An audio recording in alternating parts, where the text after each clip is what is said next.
Jay Jhulelal.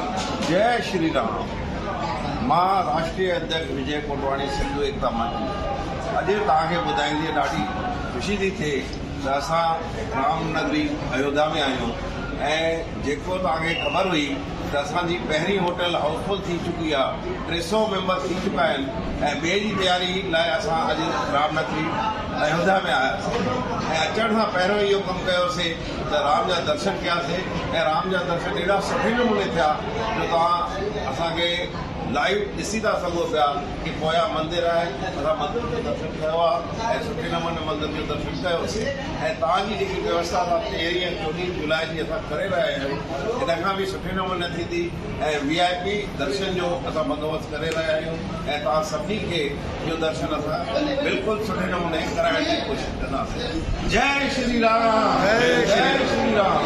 Jay Jhulelal.